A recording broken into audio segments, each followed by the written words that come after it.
Hello, I'm Stefania Spampinato and I'm on FR Conventions.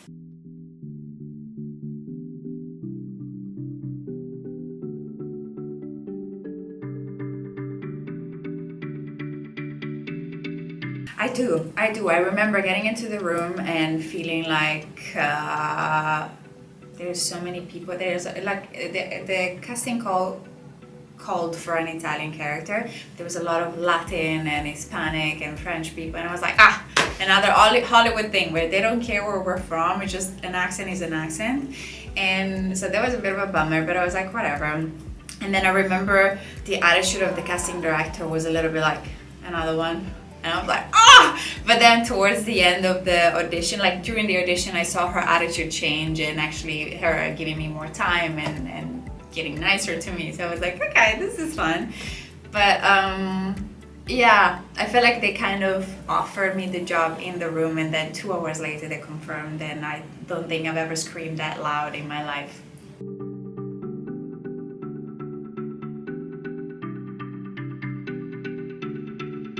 Yeah, so much. I feel like one of the first scenes we shot, it was like Andrew and I arguing in Italian in Arizona, not understanding anything of what was going on. And it was so fun also because I was nervous, and Debbie Allen, which is very intimidating, was directing.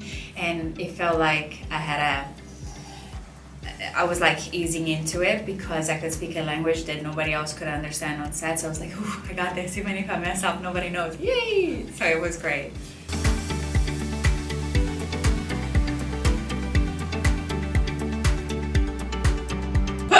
I don't think it works that way.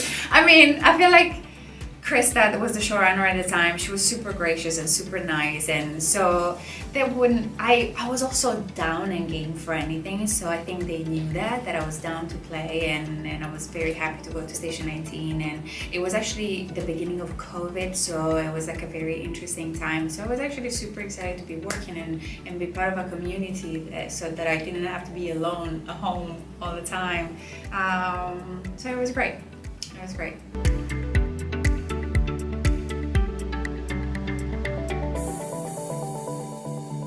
100%.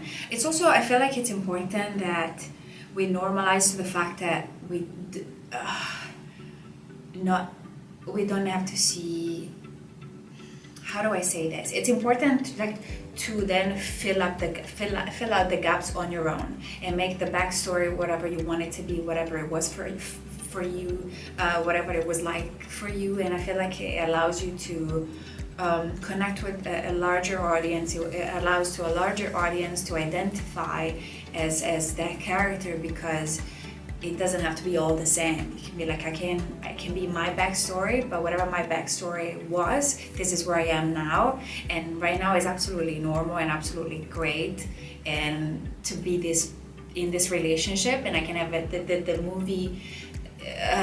Like dream movie, romantic, the 90s romantic comedy version of a queer love story, and it's great.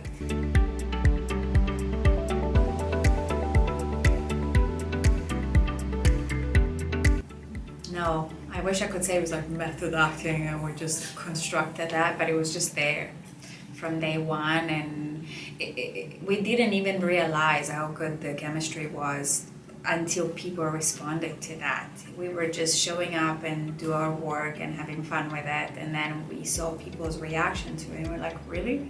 Is it like that? But it was so normal and so easy, and it was actually very surprising.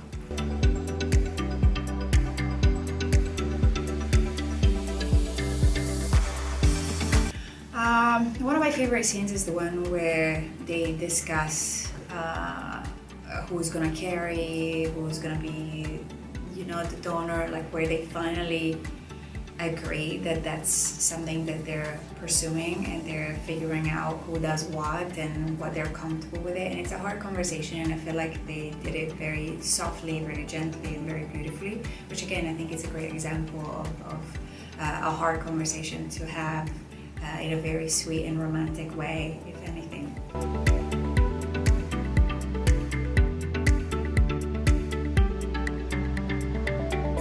Yes, it was exhausting and also very therapeutic and cathartic. There was a lot of crying, and I loved Giacomo. So also losing him in the show was a massive loss for me. When they told me that the character was gonna die and the way it was gonna die, I was like crying in the car. It was also raining. It was also dramatic. Kylie called me. She was like, "Hey, just so you know, this is gonna happen." I was like, "Oh yeah, really." So it was all very, very dramatic. Obviously, we didn't lose him for real, but it all felt super dramatic and super sad. But I love also the send-off that we gave to a character that was so important for the show. It was my comfort zone. Whenever I was uncomfortable, I would switch to Italian and I would be like, oh, I'm home. This is my safe space. And not that anybody made me feel that way, but the situation for me was very overwhelming as like a newcomer in this epic situation of like, oh my God.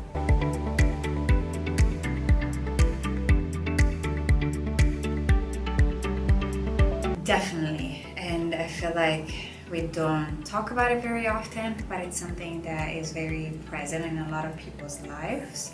And again, I feel like the writers did an amazing job tackling topics that are very real and very relevant today, and make people feel seen and feel like there's a way out.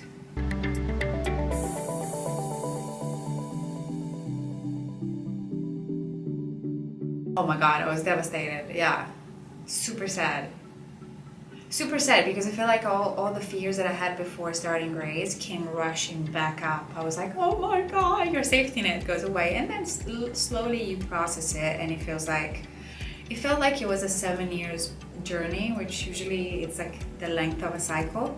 So I was like, okay, maybe it was meant to be. Maybe now I can take this time to try to find out what's my taste, what do I like, what kind of stories do I want to tell, what kind of director do I want to be, and create more projects that are more aligned with my taste. And so I was like, okay, we say, in Italiano we say ogni impedimento è giovamento, which means like every bad situation, it's also could be like an asset.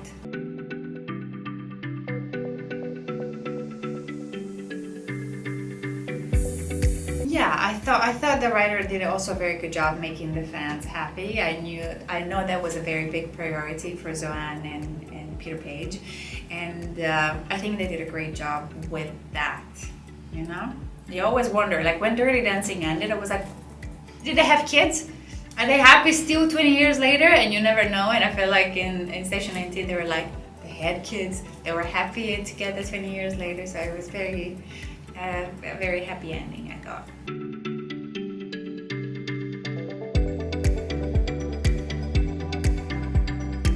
Yeah, I would have liked it, but things didn't work out.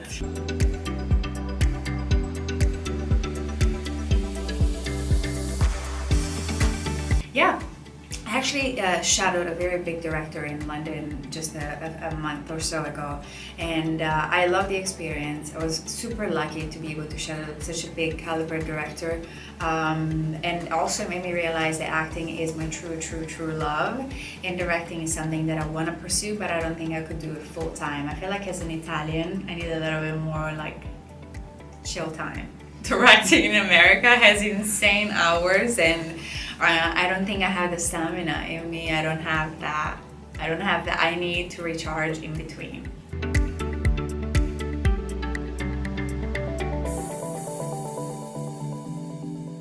It's amazing, and I also feel like, I love Paris first of all, so every excuse to come back here is a great excuse. And also, with the fans, it's getting easier and easier.